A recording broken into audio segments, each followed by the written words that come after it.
The meeting went well. I think. Many of the people present there were unsure of how to react. The most pressing topic was the attention of other demon lords. Honestly, we only had to worry about one of them. Guy Crimson. The one that wants to get it on with Leon. At least, that's what I remember him for. He has other pretty important stuff I'm sure, but it's whatever. I just calmed everyone down about that.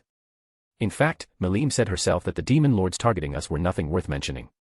Which raised a whole bunch of more concerns and questions. Main point was that a group of demon lords were aiming for us. Oh man, this goes so much deeper than just a few demon lords coming at us. This is just one step in a massive web of conspiracies and planning that has been going on for a long time behind the scenes. I wonder what I could possibly do. It's not like I can throw massive wrenches into the plans of everyone involved and destroy years of planning with a couple of moves. Nah, there's no way I would do that, but it would be a real shame if I did. Ha. Just kidding. Allying with Milim is only a big part of this whole thing. After this, I plan to contact Fry and take away her fear of Charybdis being revived, or at least, not take whatever deal Clayman was going to offer her. As for Carrion, he's kinda cool. I don't see anything to change there. They'll probably still end up joining Milim and merging their territories, but I don't know. I'll see what happens. Anyway, Milim sort of spilled the beans about Clayman, Fry, and Carrion. Some people were mad, like Benimaru. Sui was about ready to leave and start investigating as soon as he heard the news, but I stopped him from doing so. I just told everyone to relax and that panicking wasn't going to fix anything. We need to approach this rationally and calmly and not let emotion influence us too much. We can worry about other things first. No need to tackle it all at once.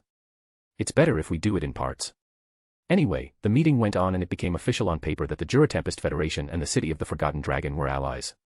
There were a lot of things covered, but the main one was about food and agriculture. Milim really wanted some of the things that made our food delicious. The technology behind that kind of stuff and whatnot. She was almost desperate for it. All that's left is for Milim to announce it to her nation, which she would return for a little bit so she could do it. In fact, she wanted me to go with her. I decided to accept. It won't take too long and I could probably give a few more lessons for her. With that, the meeting came to an end. //////// //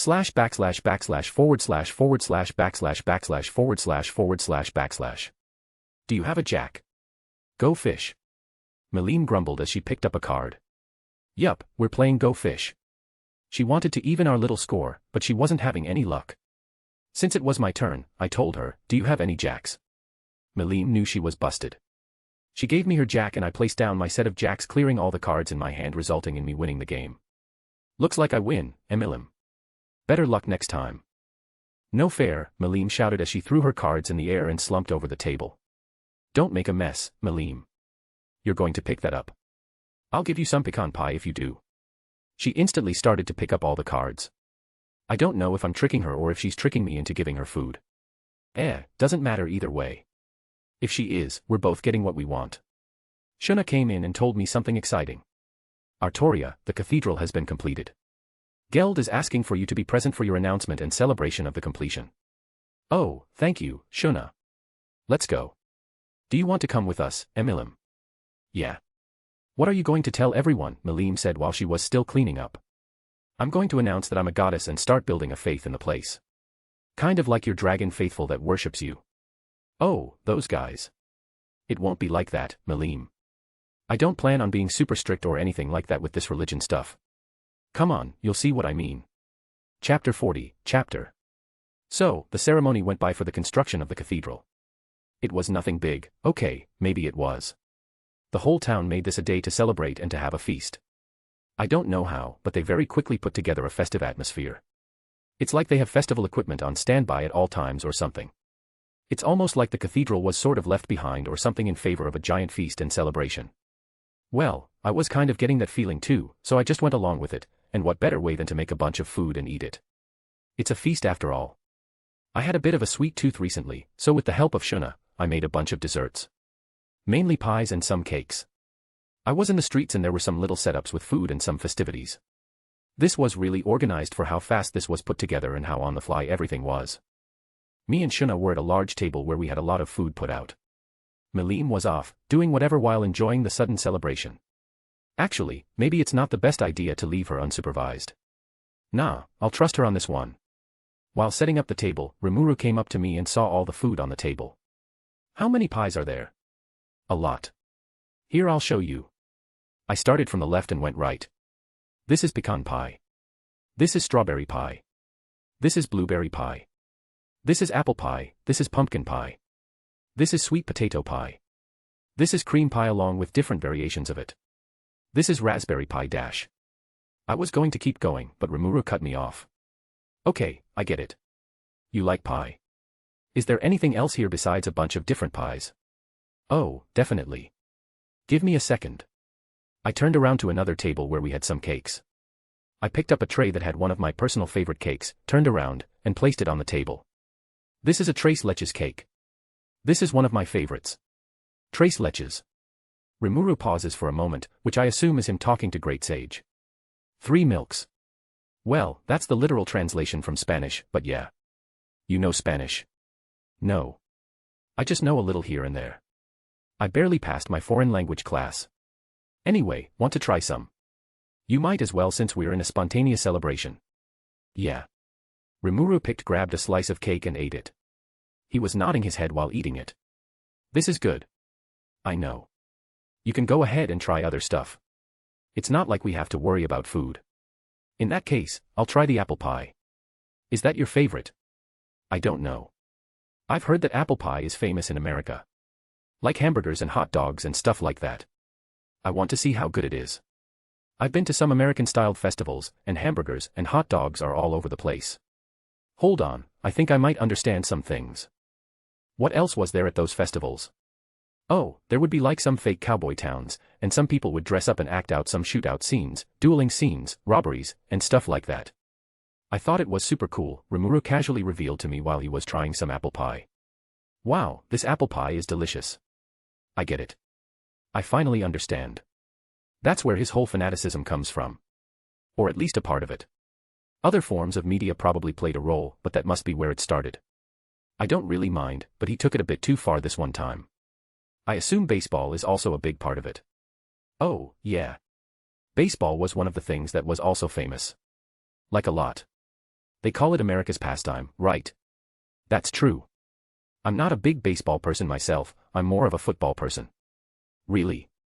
I don't see it. Football wasn't that popular in America from what I remembered. Wrong football, Rimuru. I meant American football. The one where you throw a ball with your hands. He seemed to be thinking for a little bit after I told him. So in football, there's no kicking. There's some kicking. You kick the ball for points. Sometimes 1, sometimes 3. I'll be honest, that seems a bit confusing. What do you mean? It makes perfect sense. I would tell you to watch a game, but we're in a new world so that doesn't really work out. Anyway, what were we talking about? Oh yeah, baseball. Tell me, who are some baseball players you know outside of Japan? I know that Mike Trout guy. I also know Barry Bonds. Some other dudes too. Yeah, about what I expected. Hold on, I just want to see something. What about some other Americans you know? That basketball player, Michael Jordan. Oh, the swimming guy too, Michael Phelps. Oh, Michael Jackson as well, Rimuru finished while just nodding his head while he tried out some more stuff. So, one of the greatest basketball players ever. The greatest Olympic athlete and swimmer ever, the literal king of pop who is so famous that even some uncontacted tribe in the ocean have probably heard of him. These aren't people that are just famous, they're famous. Also, are people named Michael just naturally super famous around the world or something? Well, that's enlightening, Rimuru, I hope you have a good time. Hold on, what about you? Do you know some famous people from Japan? Not a lot. Let's see. I know Ichiro Suzuki, Shohei Ohtani, Oda Nobunaga, and Miyamoto Musashi. You know Japanese history. How do I tell him? Hold on, let me mess around with him a little. Yeah, I do actually. Oda Nobunaga, the demon king of the sixth heaven. She was someone who tried to unify Japan during the Warring States period. Her ability with guns as well as her reality marble that was very effective against gods and those with divinity is something to be feared. Rimuru just looked at me as if I was weird or something. I tried my best to keep a straight and serious face, but I felt my mouth twitch a bit sometimes. What are you talking about? She. What? He was clearly confused. It seems that he is a bit uncultured, as they say. Well, maybe not so much since he has a huge thing for elves. I wonder how he would react to what's her face, Elmesia. I think it was Elmesia. Would he try getting closer to her? Nah, no way.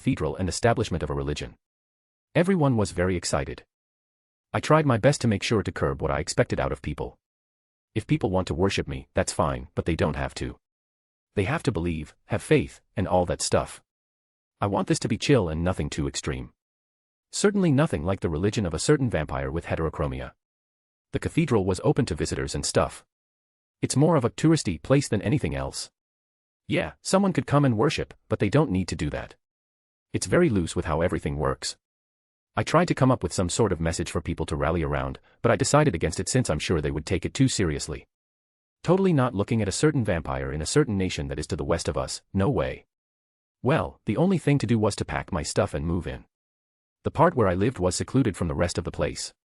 There was enough privacy so I didn't have to worry about anything and everyone here was respectful to not do anything that would intrude or bother me. I had to make the move-in process quick since I'm leaving with Milim for her domain tomorrow. With our speed, it'll be a quick trip. A day at most. She just has to go there, make an announcement, maybe I'll have to talk to some people, and then we return. I packed all my things and went to my new house. I entered the cathedral and the first thing I saw was a statue of me resting my hand on the pommel of my sword with the blade touching the floor. Okay. That's a bit much, isn't it? First of all, when did they make a statue? That wasn't there the first time I checked this place out. It seems they might have already done some things. Wait a minute, I look around and notice quite a bit of artwork of me. I took a closer look and noticed that a few of these paintings bear a striking resemblance to some famous paintings I've seen. Hold on. That's literally that one Napoleon painting when he's on that horse. I went to another one and noticed the same thing. Oh come on, at least try to do something different. That's literally just the Mona Lisa but with me on it. One time is fine. To be honest, I can't really put a fault on the Napoleon one.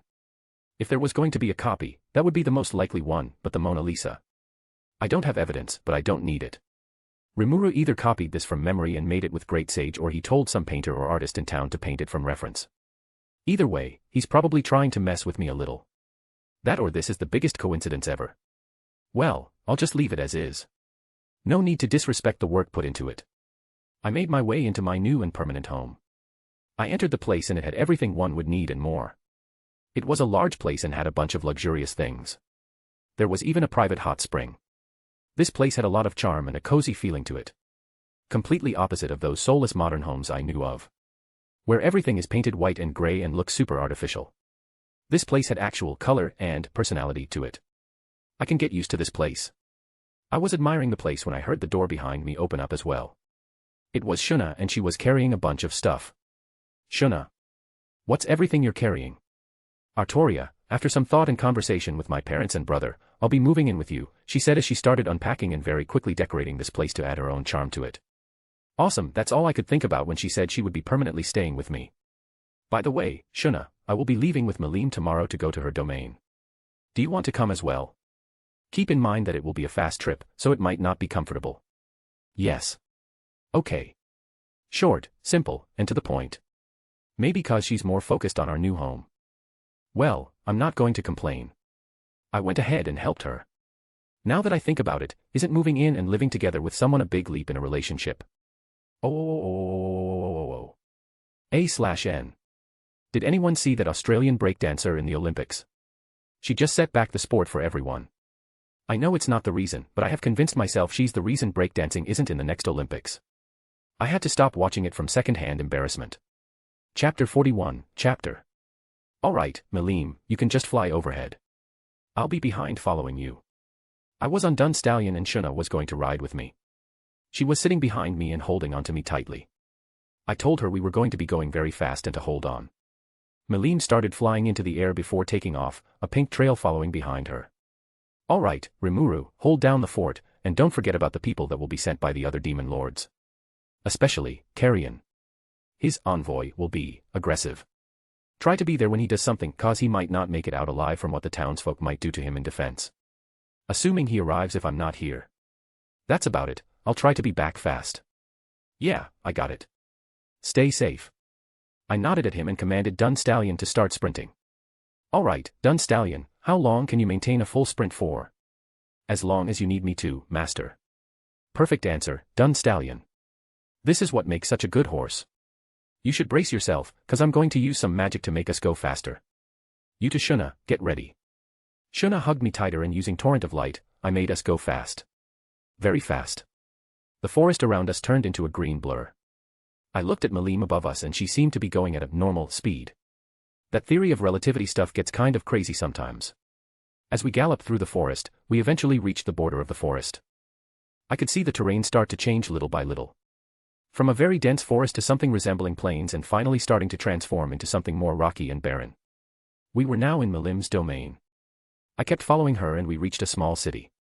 Most of her domain was rocky and barren, but the city was built right next to a lake. There was some vegetation around the lake and I could see that the city was built with the lake in mind. There were also some structures built into a mountain face that was next to the river. This was something like Mesopotamia, except replaced the rivers with a lake. I made it to the edge of the city and finally slowed down to a trotting speed. I saw Milim just go off to one of the places built into the face of the mountain. She left me here. Is she going to bring someone with her or do I just follow her? I'll just follow her. I looked behind me and saw Shuna. Are you feeling okay? Tell me if something's wrong. I can make you feel better really fast. I feel fine. I just have to relax a little. Shuna was now leaning on me using me as a sort of headrest. It felt nice. Anyway, I started moving to where Milim went. I noticed that the population seemed to all live in the city. I was getting a few looks from the people, but they just left me alone. I got to where Milim was headed and saw stairs. I got off Dun Stallion and also helped Shuna get off. Stay here for now, Dun Stallion, we'll be back soon. Understood, Master. Me and Shuna went up the stairs. This should be where the temple for her is supposed to be. As we were going up we were stopped by someone. Stop. Who are you? The one that stopped us had silver hair and blue eyes. He was wearing the priest robes that the dragon faithful wore. This should be Hermes. He was on the defensive, ready to attack if necessary. My name is Arttoria Pendragon and this is Shuna. We come from the Jura Tempest Federation and we have signed a pact with Demon Lord Milim for our nations to ally with each other. We have come here to accompany her for an announcement she will be making to her people. I went straight to the point. How did it go? Introduce yourself, establish a relevant link, and declare your intentions. Or something like that. My name is Hermes, a Dragonute. You're the one Lady Milim was talking about. Follow me, she's inside, talking with Father Midray. Oh, this is going to be good, I thought to myself. She must have wanted to come here first to settle things with Midray and his whole things about serving food uncooked and all that. As we got closer, I could hear the sound of fighting and things crashing all over the place. Is she really fighting in her own temple? Why not take it outside, I thought to myself, and I can assume that she is fighting Midray, and if the whole thing with Rimuru is still affecting her, then she's probably fighting him with the intent to stop the whole serving food raw and uncooked. I would say something, but considering how Midray is, this is probably the most effective way to change his mind. He's supposed to be someone who likes fighting and wants to show off his strength. Well, actually, she could just say something and declare it. She's supposed to be a goddess to these people. They'll follow whatever she says. The whole thing with us approaching the fight was making the atmosphere kind of awkward, so I tried to make some conversation. So, Hermes, how does the government function around here? Milim didn't really give much insight into it. Well, we give everyone an equal share of what we produce. We'll take all the crops produced and then give them out to everyone equally. Hold on a minute. I narrowed my eyes at his description. There are very few things I hate, but he was describing one of them. Is everything shared equally no matter what? Everyone gets the same amount even if some people put in more effort than others. I decided to give him the benefit of the doubt, just so I could make sure. No. We give everyone some amount of food. Even if someone dies nothing they get something, but we still recognize people's efforts and give them more if they put in more effort and work than others. I see. So it's something like a universal basic income. It seems I might have gone a bit ahead of myself. That's good. I thought it was something else at first. But we should address the elephant in the room. You know, the whole fight that is clearly going on inside. Oh. Well, it seems that Lady Milim is deciding to make a change around here. One that I find to be long overdue after seeing how she gets when it comes to eating the food Father Midray gives her. She just came in and challenged Father Midray to a duel saying that if she wins, food must be served how people want it and if she loses then it will stay the same. I don't want to question her, but I feel that there may have been better ways to go about this. I may or may not have something to do with that. I just chuckled. Milim is convincing Midray in a way only he knows, with fists. But like, come on, the damage Rimuru has done to her is, I don't know. As long as it's only for something unserious then it's fine. Mine doesn't count. That was an isolated incident. What do you mean? To keep it short, she visited our nation and some unwise decisions were made by someone and that resulted in me having to duel her. It's one of the reasons we made a pact. I beat her and she agreed to the condition set forth. Hermes' eyes were wide open after hearing what I said. Why you beat Lady Milim in a fight? Before you get carried away, no, it was not a fight. It was a different kind of duel. I'm not going to tell you the specifics. I had to make sure things didn't get too out of hand. This could work in my favor though. To our allies, I'll clear up the misunderstanding, but when this eventually gets out, I'll leave everyone else wondering what the truth really is. I have to make sure it only affects the right people though. I can trust our residents in town since they'll follow my orders truthfully, but when it comes to our allies, only the top should know. In this case, Milim, Hermes, and Father Midray. We eventually made our way to the top and we could see Milim jumping around and celebrating. Midday was sprawled out on the ground, not unconscious, but clearly needing some rest. Yes. Finally. While celebrating, Milim finally noticed us and rushed to me. Arttoria. Did you see? I used what you taught me and I made some changes to my domain. I don't have to eat that food anymore, she said as she was shaking me back and forth. Calm down, Milim. Also, congratulations. Are you ready to announce our alliance? Yes. We heard a groan coming from Midray. He was getting up and started patting himself down. I will admit that it will take me some time to get used to your new rules, but you gave me a chance to keep things the same. That being said, are these the pens you were talking about, Lady Milim? Milim stopped her celebration and nodded her head, yup. We are now allies. I'll be making an announcement soon. This is Arttoria Pendragon and she is Shuna. Arttoria is one of the leaders of the Juratempest Federation and Shuna is, she paused a little bit before getting closer to me and whispering in my ear, who is Shuna supposed to be? How do I answer this? I mean, officially, we aren't engaged or anything like that. Actually, I know how to answer this. I would say the truth. Shuna is my fated one. I just said it. That would explain everything. I looked over at Shuna and she was covering her face with her long sleeves trying to hide her face. Milim just nodded in understanding. And Shuna is her fated one, she said to Midray. I just said it loudly to everyone though. Look, let's get back on track, okay? I'm sure there are some things you want to know. Especially about our alliance. Midday nodded his head. I do want to know something. What made Lady Milim agree to your proposition of an alliance? Milim butted in before I could say anything. Oh. She beat me in duel and one of the conditions was that our nations would be allies if I lost. Wait, it's not that kind of do-dash, I tried to say something but Midray looked toward me with clear intentions of fighting. You were able to beat Lady Milim in a fight, Midray said as he got into a fighting stance. You are clearly someone worthy of fighting, so let me see your skills. Oh, come on. Wait, Father Midray, this isn't a time for this. Quiet, Hermes, I want to test her strength. Great. Just what I wanted. A battle maniac. I summoned my armor except for the helmet since it was not needed. Okay. Let's do this, Midray. Chapter 42, Chapter. Midray stood there looking at me. I haven't seen a knight like you before. What kingdom or empire are you from? How many times do I have to hear something like this? You might like fighting, Midray, but you must also be someone smart. You know I'm not exactly human. You must have known I'm part dragon by now. And to answer your question, I'm not from any kingdom or empire, but I do know a thing or two about knights. Well, let's see if your strength is anything like the holy knights. Oh man, if only he knew how dysfunctional, to put it lightly, that group is. I focused back on Midray and he rushed toward me fast, throwing a punch at me. I easily dodged it and he followed up with even more punches, all of which I dodged. You have good instincts to be able to dodge, but you can't win a fight only by avoiding hits. You also have to attack, he said as he unleashed another flurry of attacks toward me. He's still only using his fists. Once again, I dodged them all through a combination of sidesteps and swaying my body back and forth. Is that all you got, Midray? Your punches aren't doing too much. I've seen better swings at a children's playground, I told him as I kept dodging. I could hear someone snicker and trying to hold back their laughter. I took a quick glance and saw that it was Hermes and Milim. Keep your eyes on me. Midray looked really ticked off. He appeared behind me extending his arm for a punch. I swayed my body, grabbed his extended arm with both my hands, and threw him on the ground in front of me. The ground cracked from the impact of his body. I looked at his eyes and said, "Sorry, but I have my eyes on someone much more dear to me." It appears he was having none of it since he used his legs from his lying down position to try to hit my head. I let go of his arm and stepped back to avoid it. He landed, and taking advantage of the small window of his back facing me, I quickly moved forward and hit him with the palm of my hand. Of course, quickly actually meant very fast. Midray was launched forward and he made an impact with the wall, leaving a little crater in it. He got out of it and looked more eager to fight. Impressive, but let's take things to another level. He started to take a stance and I could tell he was going to use his arts.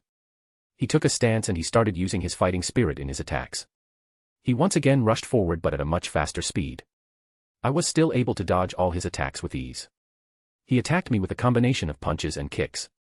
He went for a flying sidekick, which I dodged by swaying my body to the side, and then I grabbed his leg before I threw him to another wall.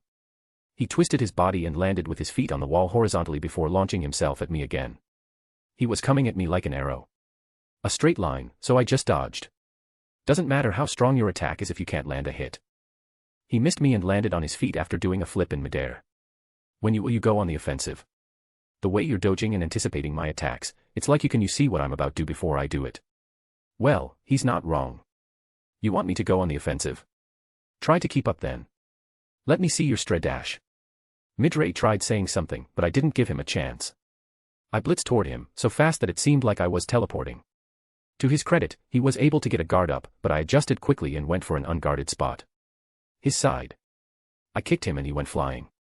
A kick to his ribs, and it might have affected his kidneys as well. Minor injuries, if any, for someone like him. A little inconvenience at best. I saw him get up from some rubble. He wasn't looking as good. This is the first time I actually hit him instead of slinging him around the place. That was an excellent kick. I commend your strength. Hermes could learn a little something from you. Let's end it here. I just wanted to see the strength you possess, Midray said to me as he got himself back together. Hermes, fix everything here while we have a talk. Hermes just sighed as he got to work. Looks like this isn't the only time this has happened before. After that little scuffle, Milim presented our alliance with her signature along with mine, and Rimuru's. Midray didn't try to show it, but I could tell he was surprised, not at the alliance but at Milim's signature and how legible it was. Was this necessary? Probably not, since he'll follow what Milim does, but it's a good thing to at least give him a heads up. Just a courtesy. Things from there went smoothly. Milim gathered up a crowd and gave her version of a speech. I very quickly learned that I should have taught her how to give a speech. Luckily, the crowd gave her a round of applause. Midray had to pick up where Milim left off and he gave more of a breakdown of what was to come. Once again, the crowd didn't seem to give such a negative response. They didn't seem to really care. They just had that much faith in Milim and the Dragon Faithful. It was a good outcome either way. From here, the news will spread throughout different places. Now that I think about it, it seems I might not be able to make it back the same day. I should use this momentum to go to Carrion and Fry and also try to make alliances with them. It should be a relatively short trip since their nations are next door to Milim. If I head west, from Milim's domain, then I will encounter Fry and Carrion. Fry should be easy. All I have to do is say stuff about Charybdis and whatnot. Carrion should also be a bit easy.